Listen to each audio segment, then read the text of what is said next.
What's going on YouTube? Welcome back, it's Yums, and today I'm going to teach you how to block every single blitz in the game with a little help from my friend, Squirlydan. Dan was not only a D1 offensive lineman himself, but is a D1 offensive line coach.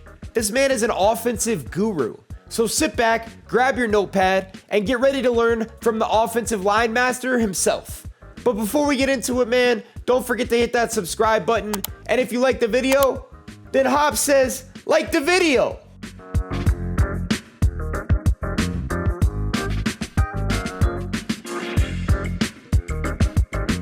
Alright, thanks Free for that introduction. What's going on YouTube? It's your man Squirlydan. We're here today to talk a little bit of BPU, Blitz Pickup, protecting that quarterback. So we're here in practice mode. Let's go ahead and jump right into it.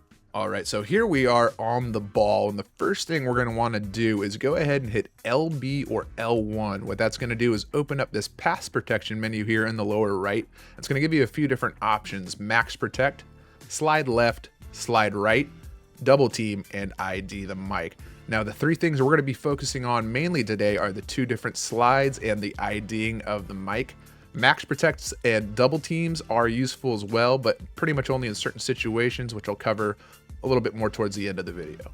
But with that being said, let's go ahead and get into slide protections. What is a slide protection? Now, a slide protection is going to tell the offensive lineman a gap that he is responsible for protecting rather than a man. So if we were to slide right in this specific picture, our right tackle is going to be responsible for his right side C gap. The right guard will be responsible for his right side B gap. The center will be responsible for the right side A gap, and so on and so forth. Now, there are a couple different types of slides. We have full slides and we have half slides. Full slides are going to tell the offensive line that everybody on the offensive line is involved in the slide, whereas a half slide is only going to involve half of the offensive line. So if we're going to do a half slide and we're sliding right in this picture, our right tackle, right guard, and center are going to be involved in the slide, but our left guard and left tackle are going to be man assigned on those guys that are lined over them. And this brings me to another point. We are going to want to set our slides away from the running back a majority of the time. Now in this current picture, we have our back set to the left, which is why I'm going to try to get a slide to the right. And we'll see why in terms of numbers we want it this way.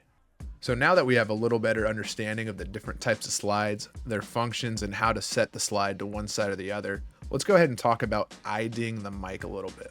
Now the mic ID, also known as the point, is important for the slide side, as it's going to tell those guys where they need to have their eyes set on the snap of the ball.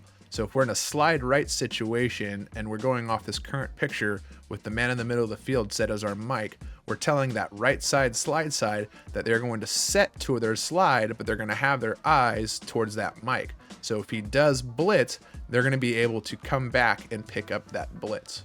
What the mic ID is also going to do is tell the running back where he needs to have his eyes set on the snap of the ball. So if we continue to roll with this current picture and we keep the ID as this guy inside of the tackle box here, we have a pretty even 5-for-5 situation, which is going to tell our running back he is coast to coast protecting both edges. However, it's important to see here that we could get in a pretty dangerous situation if we keep our ID in the box. If we slide with our ID in the box and they trigger both these guys that are covering the slots, we're leaving the running back to block two guys. So that brings me to my next point in IDing the mic, which is assessing the slot.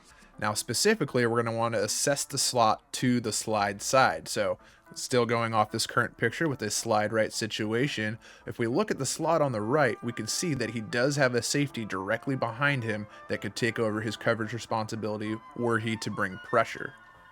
Now if we look at the safety on the right side, we do see that he is at a depth of about 15 yards off the line of scrimmage, meaning he's pretty deep back there, and he's not going to be able to easily take over that coverage responsibility for the slot. So therefore, we're going to go ahead and consider this slot uncapped, and we're going to keep our ID in the box. Uncapped meaning we do not think he is going to be bringing pressure, and we do not need to account for him.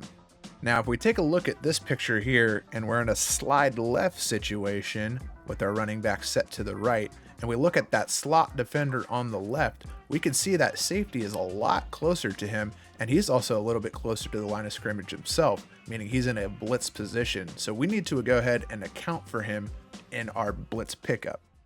And the way we're going to go about doing this is we're going to go ahead and hit LB or L1 to bring up our pass protection menu again. Go ahead and hit A or X if you're on PlayStation to bring up the ID the mic menu. And we're going to move this mic ID indicator to the man over the slot, if I can get it there. There we go. If we go ahead and hit A and we hit RT or R2 to double check this, we see that mic indicator is indeed over the slot defender. Now this means this left side slide side is going to go ahead and set with their eyes to him, and if he brings pressure, they will go ahead and pass it off on the interior and pick up that edge piece. What that means on the right side is these two guys on the right, our right guard and our right tackle, will be in their man assignments, and our running back will be playing 1 to 2 with the interior guys inside the box. One more important thing to note is to make sure that your running back is in a blocking responsibility, as we want to be in a 6-man protection to match their 6-man pressure that they might bring here. Also make sure that your line is still slid to the left, and make sure your ID is still out there. And if we have it set up like this, we should match it up. Let's take a look at that one more time just so we can ignore the awful throw I made there down the field. But we go ahead and pick that up. We are 6 for 6 with the numbers. And one thing you guys will keep hearing me talk about here in pass protection is making sure we're matching numbers. So if they're bringing 5 guys, make sure we have 5 guys in there to protect. If we think they're going to bring 6 guys, make sure we have 6 guys in there to protect. So make sure that running back is staying in and helping you guys block. I do want to show you one more thing out of a single high defensive set here. Now this is obviously a lot easier to go ahead and assess the slot, as the only safety that is on the field is way back there and in the middle of the field, so he's not able to cap either of these slot defenders. But we are going to want to keep our ID in the box. When there's 2 guys in the box, which one do we want ID? Now remember, the rule of thumb is we want to ID towards the slide side. So with this guy on the right here ID'd, we'll slide it right, and that should account for it in numbers. Make sure that running back is blocked. So a couple quick things I want to touch on before I get out of here. As I mentioned in the beginning of the video, the max protect and the double team are a couple of great tools to use in specific situations. First, the max protect I like to use when I'm getting heavy pressure, specifically those 7-man pressures. So if we look at this picture on the field here, we got both of our safeties walk down, looked like they're blitzing. 4 men on the line of scrimmage could bring pressure, and I reckon one of these linebackers could bring pressure as well. So that's 7 total pass rushers we need to account for. We have 5 offensive linemen plus the tight end and the running back. So if we max protect and keep that tight end and that running back in there, we should be able to match them for numbers. And if we use our principles that we learned from the slide and the ID rules, we should be able to pick up these 7-man pressures pretty easily and get that ball out.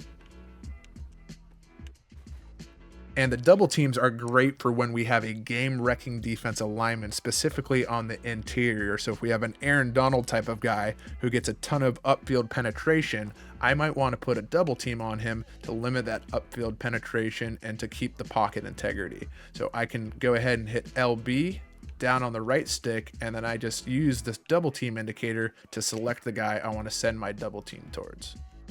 Well, that is going to do it for me today, guys. I hope you guys enjoyed and were able to learn a thing or two. Remember, these things are not specific to the game of Madden. They're not specific to the video game. These are football principles, so these should be able to serve you long-term in Madden. I'm not sure what the buttons are going to look like on college football, but the principles should stay true in the new college football game as well. So hopefully you guys are able to take these things that we were able to go through today and apply them going forward, and hopefully you're able to protect up your quarterback a little bit better. With that being said, I'm going to go ahead and pass it back over to Yums. That's going to do it for this one, guys. If you liked the video, make sure to like the video. And if you want to catch more of me, head on over to twitch.tv/yums_free.